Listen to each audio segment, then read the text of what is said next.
He aquí una frecuente confusión entre los profesionales del derecho. Ha habido una especie, y discúlpeme la palabra, de fetiche con esto del protocolo. Porque el abogado cree que el documento protocolizado es indestructible, que el documento protocolizado es más que cualquier otra cosa, y sobre todo considera, y aquí es donde va justamente mi observación, considera que un instrumento privado, cuando es protocolizado, se convierte en instrumento público. Es decir, en la mente de muchos profesionales, si yo tomo un documento y hago un reconocimiento de firma notarial, eso lo convierte en un documento privado, un documento privado con reconocimiento de firmas. Pero si ese documento privado lo protocolizo, le he dado la categoría de instrumento público, lo cual es falso. Siempre lo ha sido, falso, pero tuvo que el COGEP incluir una norma para aclarar esto. No estaba en el CPC porque no se consideró necesario en aquel entonces, pero ha venido el COGEP a tener que aclararlo para evitar esta confusión. Me permito leer en el COGEP el concepto primero de instrumento público en el artículo 205. Documento público es el autorizado con las solemnidades legales. Si es otorgado ante notario e incorporado en un protocolo o registro público, se llamará escritura pública. Se considerarán también instrumentos públicos los mensajes de datos otorgados, conferidos, autorizados o expedidos por y ante autoridad competente y firmados electrónicamente. La ley está siendo muy clara en decir que tiene que ser otorgado, autorizado con las solemnidades legales y luego incorporado a un protocolo. O dicho de otra manera, todo documento público es el que se autoriza con las solemnidades legales y es el que se confiere, como decía la ley anteriormente, por el competente empleado. Para que adquiera la calidad de escritura pública, se otorga ante notario, se incorpora un protocolo o registro público. Ahora, pero este no es el evento de la persona que va con un contrato privado y lo quiere protocolizar, porque ese no ha sido otorgado ante el notario, sino que fue otorgado entre particulares. Y lo único que yo he querido es pedirle al notario que lo incorpore al protocolo. Entonces ahí es aplicable lo que dice el artículo 218 del COGEP, que habla de la inmutabilidad del instrumento privado. El reconocimiento de firma, certificación o protocolización, repito, reconocimiento de firma, certificación o protocolización de un instrumento privado no lo convierte en instrumento público. Vamos a decirlo de otra manera. El instrumento público nace público y muere público.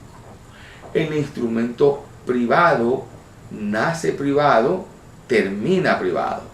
No hay forma de transformarlo, o como bien dice la ley, mutarlo de público a privado o viceversa. Porque lo que le da la calidad al instrumento que usted otorga, lo que le da la calidad de público es su nacimiento. Es decir, quién lo otorga o ante quién se otorga. Por lo tanto, es obvio que si yo hago un acto entre particulares, no es público, pero si yo voy y me caso, esa acta de matrimonio que la está confiriendo un competente empleado es un instrumento público. Pero cualquier papel, cualquier documento que yo lleve a que se incorpore al protocolo no constituye instrumento público, sigue siendo privado. Insisto en este tema porque es una confusión que escucho desde siempre y que muchos abogados lo dicen, y espero que no ningún notario, pero que muchos abogados lo dicen con absoluta convicción.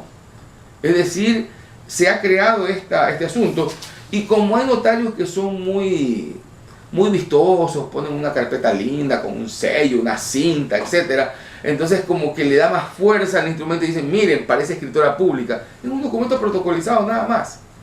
Pero con todo ese tipo de adornos, el holograma, etcétera, es como que se siente uno que el instrumento es mejor porque tiene todos esos adornos, pero la naturaleza jurídica del mismo va más allá de las formas externas. Bien. El tercer numeral del artículo 18 establece autenticar las firmas puestas ante él en documentos que no sean escrituras públicas. Muy bien. Este es el típico reconocimiento de firmas, donde usted va simplemente a otorgar perdón, ante el notario, a decirle que quiere hacer una diligencia de reconocimiento de firma. Como acabamos de decir, será un instrumento privado con reconocimiento de firmas y no público. Bien. Dentro de esto, hay que tener un poquito de cuidado porque los notarios a veces están un poquito complicados y están en sus oficinas, tienen tanto trabajo que a veces delegan a algún funcionario pues, de confianza que hagan pues toda la parte mecánica y a veces ya les llevan hecha la diligencia y básicamente la firma y le preguntan al asistente, ¿está fuera la persona? Sí, o a veces la ven de lejos, dicen muy bien y firman. Como todos sabemos, existen muchas personas que pretenden obviamente sacar provecho y engañar a los jueces o a los notarios o a los funcionarios en general. Una persona puede parecerse mucho a alguien, puede ser su hermano, puede ser su padre, puede ser una persona X que lleva una cédula que dice que es de hace muchos años y dice yo he cambiado.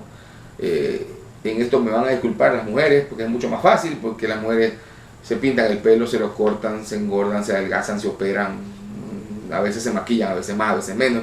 Entonces hay más facilidades para decir soy yo, pero antes usaba el cabello de una manera, usaba el color de otra manera, hice dieta, me operé, lo que sea, mi nariz de antes no es mi nariz de ahora, y entonces empieza la confusión de que no sea la persona. Para el notario se le convierte en un tema delicado empezar a dudar de la persona. Y algunos, y esto es una cuestión ya de personalidad, diría yo, ¿no? Hay notarios que son muy enojados y dicen, a mí qué me importa, yo les hago preguntas y les digo que quiero que se contacte. Otros son un poco más, ¿qué les diría? Más laxos y prefieren no enfrentar, sino ver tangencialmente si la persona es o no es. Y ya es una cuestión de estilo. Lo único que yo puedo aconsejar al notario es que busque todos los mecanismos de constatación si tiene dudas. Porque obviamente el día de mañana el problema es de él, más allá de la buena o mala cara que puso. El problema es para él si, por ejemplo, la persona ya había fallecido y lo que hizo la persona fue simplemente ponerse él como si fuese la persona, o se trata de una persona que no está en el Ecuador desde hace muchos años y fue su hermana o hermano quien hizo de sus veces, y tendríamos un instrumento otorgado en el Ecuador por una persona que hace tiempo no lo está. De hecho ya han habido circunstancias así, ya ha habido problemas, ha habido problemas hasta índole penal, donde el notario ha actuado pues confiadamente. Yo les diría que en la gran mayoría de casos el notario cae por confiado, por apurado, por avanzar, por no trabar el trámite, más que porque sabe, porque obviamente el notario no es un bobo, pues como para, a sabiendas de que la persona falleció o no está en el país o lo que sea, tomar una firma de alguien ausente. Igual de una persona que está detenida no puede ejecutar ningún... Lo mismo una persona que está privada de su libertad, ¿no? ¿Cómo es que entonces dice que comparezca a su despacho? Puede ir el notario ante esta persona que está detenida siempre y cuando tenga sentencia en firme, porque si no está suspensa en sus derechos políticos, y hacerle una declaración. Pero entonces el notario tendrá que dejar en cuenta que él se ha trasladado. Pero si de pronto dice el contrato o el acto que hasta mi oficina ha llegado el señor fulano de tal, entonces o se escapó, o le dieron un permiso especial, o simplemente no era él. Entonces hay estas circunstancias en las cuales los notarios se tratan de cuidar mucho pero pues a veces, ya les digo, el volumen de trabajo puede llevarlos a que se les pueda pasar algunos de estos elementos. Vale la aclaración en este punto de una norma que también está, desde siempre ha estado en el Código Procesal Civil, y que el Código de Procesos la tiene, la ha acogido, de que el notario, ¿no?, solamente puede dar fe de la fecha de otorgamiento de que la persona ha estado otorgando el instrumento. Es decir, son los elementos que él puede garantizar. El notario no puede garantizar el contenido de lo que está en ese contrato o en esa declaración. Aunque este artículo básicamente habla de reconocimiento de firmas, me anticipo un poquito, hay ocasiones en las cuales se le pide al notario, por ejemplo, una declaración, que legalice una declaración. Pero eso no quiere decir, y aunque suene lógico, hay que aclararlo porque la ley lo termina aclarando, que el notario tenga algo que ver con la veracidad de lo que está expresando la persona. Si el día de mañana viene el señor Pedro Páramo a mi oficina como notario y me dice, quiero hacer una declaración juramentada, o jurada, como lo quieran decir, yo lo que voy a dar fe como notario es que el día de hoy, este señor que se llama fulano de tal con este número de cédula, se ha presentado ante mí y ha declarado lo siguiente. Si ahí él quiere declarar que él es la reencarnación de Napoleón, es problema de él. Yo no tengo nada que ver en el tema como notario, más allá de formalizar el tema.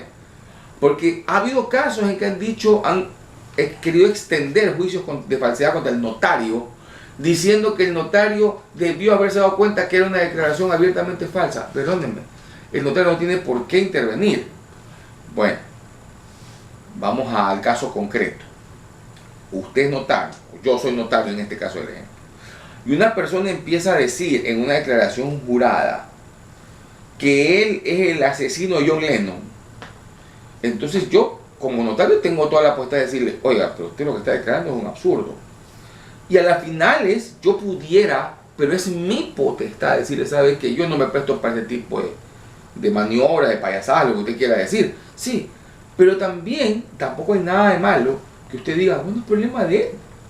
Si él quiere decir esa locura, yo lo que hago es simplemente legalizar que él ha querido declarar eso. Y ese es el problema de él, el uso que le quiera dar a futuro. Ya eso es cuestión de perspectivas. Cuando entremos a las declaraciones juradas, ampliaremos un poquito más sobre este elemento. El numeral 5 establece que este sí fue reformado en diciembre del 2016. Certificar documentos bajo las siguientes modalidades. A. Dar fe de la exactitud, conformidad y corrección de fotocopias certificadas o de documentos que se exhiban en originales, conservando un ejemplar con una nota respectiva en el libro de certificaciones que se llevará para el efecto. A ver, aquí hay que tener mucho ojo.